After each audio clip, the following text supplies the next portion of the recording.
صلی علی نبینا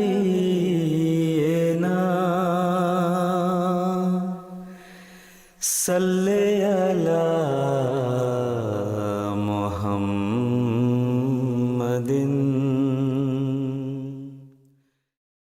اعوذ باللہ من الشیطان الرجیم، بسم اللہ الرحمن الرحیم۔ یوم تجد کل نفس ما عملت من خیر محضرا وما عملت من سوء تود لو ان بینہا وبینہ امدا بعیدا ویحذرکم اللہ نفسہ واللہ رؤوف بالعباد۔ سورہ آل عمران آیت نمبر 31۔ اس کا ترجمہ یہ ہے، جس دن ہر جان جو نیکی بھی اس نے کی ہوگی اسے اپنے سامنے حاضر پائے گی، اور اس بدی کو بھی جو اس نے کی ہوگی وہ تمنا کرے گی کہ کاش اس کے اور اس بدی کے درمیان بہت دور کا فاصلہ ہوتا، اور اللہ تمہیں اپنے آپ سے خبردار کرتا ہے، حالانکہ اللہ بندوں سے بہت مہربانی سے پیش آنے والا ہے۔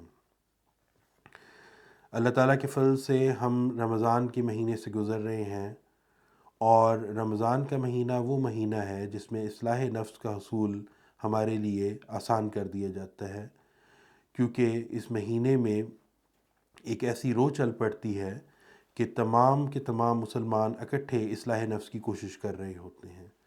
تو اس لحاظ سے اس مہینے میں اگر ہم اصلاح نفس کے لیے کوشش کریں تو باقی سال کی نسبت وہ ہمارے لیے زیادہ آسان ہوتا ہے۔ چنانچہ رسول کریم صلی اللہ علیہ وسلم نے اس بارے میں فرمایا کہ جب ماہ رمضان آتا ہے تو جنت کے دروازے کھول دیے جاتے ہیں اور جہنم کے دروازے بند کر دیے جاتے ہیں اور شیاطین کو جکڑ دیا جاتا ہے۔ ایک اور موقع پہ حضور صلی اللہ علیہ وسلم فرماتے ہیں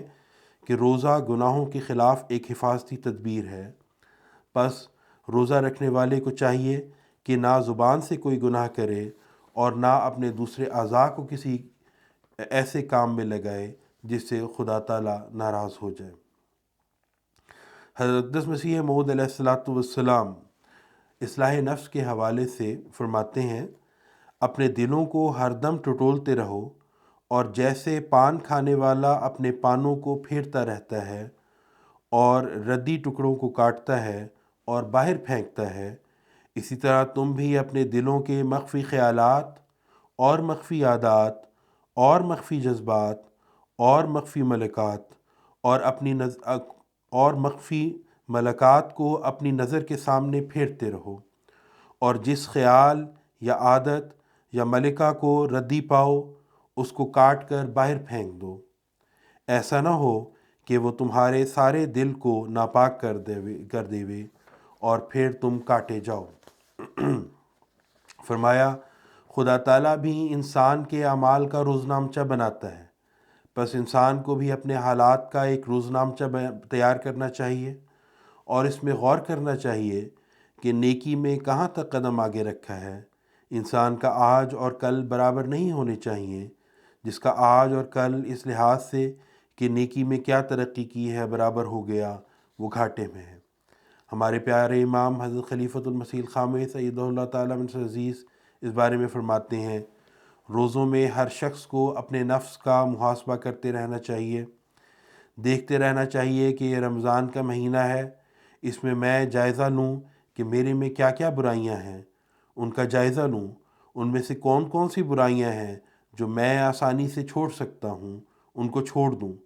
کون کون سی نیکیاں ہیں جو میں نہیں کر سکتا یا میں نہیں کر رہا، اور کون کون سی نیکیاں ہیں جو میں اختیار کرنے کی کوشش کروں۔ تو اگر ہر شخص ایک دو نیکیاں اختیار کرنے کی کوشش کرے اور ایک دو برائیاں چھوڑنے کی کوشش کرے اور اس پر پھر قائم رہے، تو سمجھیں کہ آپ نے رمضان کی برکات سے ایک بہت بڑی برکت سے فائدہ اٹھا لیا ہے۔ اللہ تعالی ہمیں روزوں کی غرض و غایت کو سمجھنے اور اسے حاصل کرنے کی توفیق عطا فرمائے، اور ہم سے ایسا راضی ہو کہ پھر کبھی ناراض نہ ہو۔ آمین، اللہم آمین۔